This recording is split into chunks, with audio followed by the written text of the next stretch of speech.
Samantala, ay kumuha tayo ng report mula sa ating kasamang si Steve Dailisan na nariyan po sa Aklan. Steve?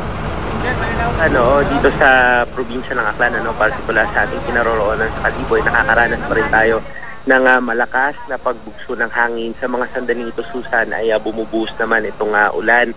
Alam mo, itong kinaroroonan natin na sports complex sa ngayon, dito kanina isinilong pansamantala yung mga residenteng lumikas. Ang kaso maging yung bubungan nitong sports complex na ito ay natuklap din sa kasagsagan ng malakas na pagbayo nitong si Bagyong Yolanda nung dumaan ito dito sa probinsya ng Aklan bandang mula alas 12 hanggang nagpatuloy yung kanyang malakas na hangin hanggang alas 3 ng hapon. Marami, Susan, dito sa ito nakikita ko. Marami mga nakatumbang puno, marami mga nakatumbang mga poste ng kuryente. Walang kuryente dito simula pa kaninang alas 10 ng umaga. Hanggang ngayon, ang problema yung clearing operation kasi gabi na at walang kuryente. Yung mga apektadong mga residente sa Iligas, hinihanap ulit sila ng isa pang eskwelahan na pwede nilang paglipatan yung hindi gaanong napinsala. Pero karamihan sa mga bahay dito, Susan, lalo na yung mga yari sa light material, talaga naman hindi talaga sa pinatawad ng pagkagupit ng bagyo. Kanina nung kasagsagan ng bagyo, Susan, hindi ko alam kung saang direksyon nagmumula yung hangin, para siyang umiikot, parang ipo-ipo kung ganun ba ang tawag doon, kasi napakalakas talaga ng hangin. Dun sa pinwestuhan namin kanina sa third floor sa isang gusali, ay kitang-kita namin yung pagliparan ng mga yero, nandoon yung pagliparan ng mga signage ng mga establishmento.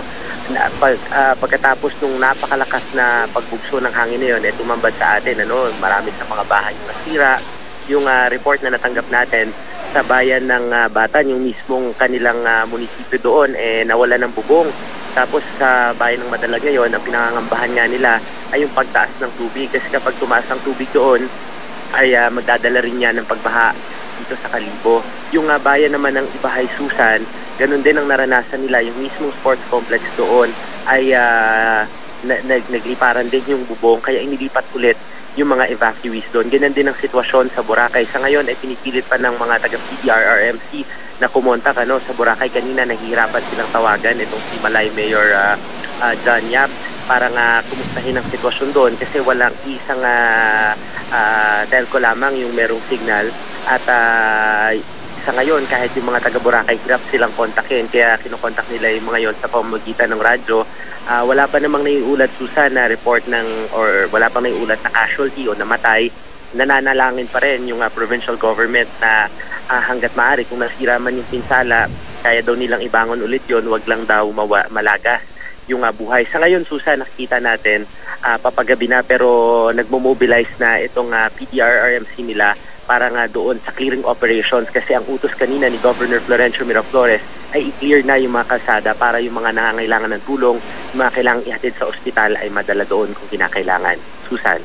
So, sinasabi mo, Steve, yung mga kailangan madala sa mga ospital, nangangailangan ng mga medical attention, yun yung mga magiging priority. Naputol po yung linya ng telepono natin kay Steve Dailisan mula po dyan sa lalawigan ng Aklan, pero pipilitin ho natin na ibalik natin ang linya para makakuha pa rin tayo ng update kaugnay ho ng naging pinsala naman ang bagyong si Yolanda dyan po sa lalawigan ng Aklan.